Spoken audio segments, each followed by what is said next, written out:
Hello everyone, this is Tyrelle Audain welcoming you all back to another episode of the Cricket Rockstar Plus show. Hope you guys are all well and in very good health. Well, ladies and gentlemen, Spain, for the first time in 16 years, are back at the FIFA Men's World Cup Final after a long gap.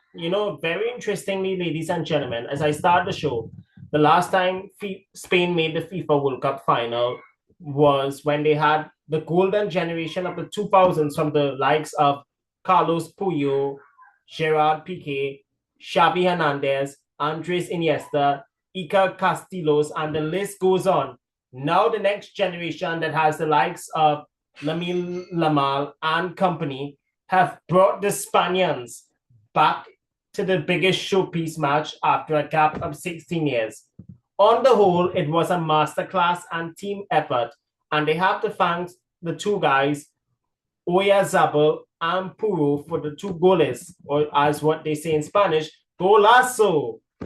France, on the other hand, they were totally outplayed and lackluster, to say the least. But at the end of the day, it's football. And, as I said before the World Cup a month or two ago, France and Spain, whatever happens, they're still my two favorites, no matter what. And you know what? What should have been said? This match between France and Spain was the final. But FIFA, as you know, they put them in the same bracket for the knockouts. But as you know, FIFA doesn't want European finals because of politics. And that's the way how it goes. And honestly, this FIFA World Cup 2026, as much as a lot of the experts were saying that it was the best, it was politicalized a lot. But I will talk about that after the World Cup comes to an end. But nevertheless, let's talk about the match on the whole. So the opening 20 minutes saw both teams, they were pressing very aggressively, with France looking dangerous on the quick counterattacks, while Spain were patiently waiting on building from the back. And then Spain broke the deadlock a couple of minutes later, midway through the first half, before the hydration break, through a well-worked penalty from Mikel Oyarzabal in the 22nd minute, which made it 1-0 for Spain. And very interestingly, that from that moment was the real turning point, because that reckless challenge, which led to the penalty, was absolutely needless and disgusting, to say the least. And furthermore, that was the score that stayed that way right till halftime. And then came the second half. France, after the break, they came out looking to increase tempo, which led to them pressing higher and committing more numbers forward. But Spain, they remained calm and they observed pressure brilliantly and continued to circulate possession with a lot of confidence in the world.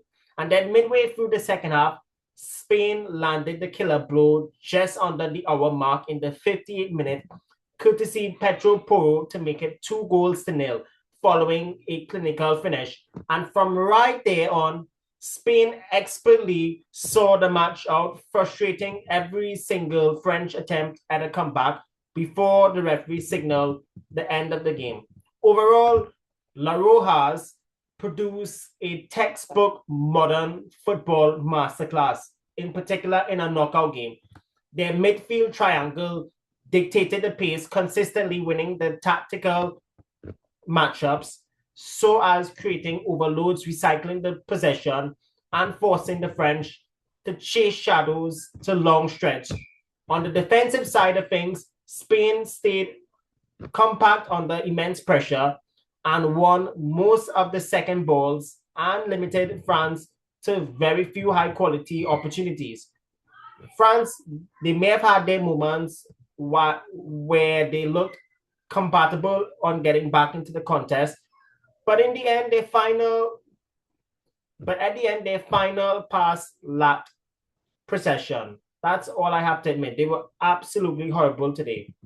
Their finishing wasn't good at all. It wasn't all clinical, and they struggled to break through Spain's organized defensive block. Overall, Spain controlled the entire match all the way through. They pressed intelligently and were absolutely clinical in both sides of the boxes, while France simply couldn't find the extra gear when it mattered the most.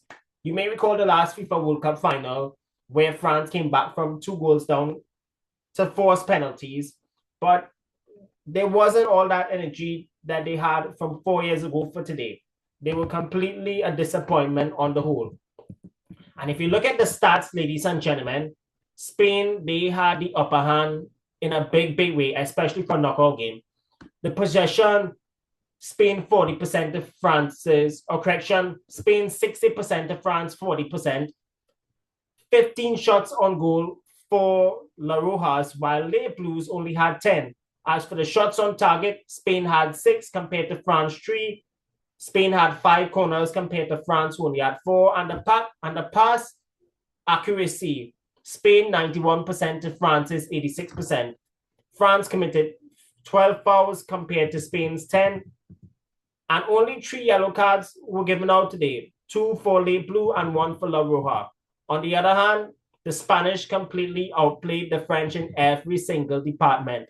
Hence why I'm calling this a masterclass. As I said on social media earlier on, whatever had happened in the game between France and Spain, both France and Spain, they will always be in my hearts.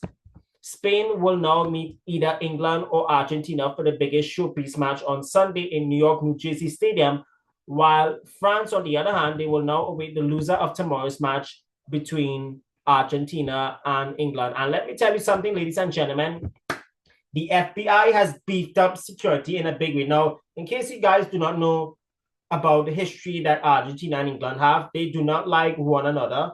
And as a matter of fact, it all dates back to the whole war regarding Falkland Islands, which I believe is owned by either one of them. But if I have to do my research now, let me just say this up front. I have a gut feeling that it's going to be a mouth-watering game tomorrow. But nevertheless, we have seen from time to time in the past, both Argentina and England coming from behind to win their respective matches in their respective part of the pool. So whatever happens tomorrow, the referees and VAR better not screw up the scene. That's going to do it for this episode of the Cricket Rockstar Plus show for everything football and cricket. And one more thing I would like to also add, as we're talking about England, earlier today, India defeated England by 6 wickets in the first one-day international at Edgbaston. England posted 258. This was after, at one stage, they were 120 odd for 6 when Joe Root and Liam Dawson came together and put that 100-run odd partnership to bring them right back into the match. And then it was an all-round performance from Akshar Patel and Washington Sundar. Akshar finished with 4 for 62 despite being expensive, and he came out and saved India by scoring a brilliant half century under pressure, which led to India chasing 259 with ease to take a 1-0 lead in the series. I will talk about that at some point, maybe on the next show. But as what we say right now, or as what I was going to say, that's all the time we have for this episode. Make sure you follow me on all of my social media platforms. Till then, ladies and gentlemen, be good, be cool, stay frosty, and more importantly, let's not hate one another, love one another. Bye-bye for now.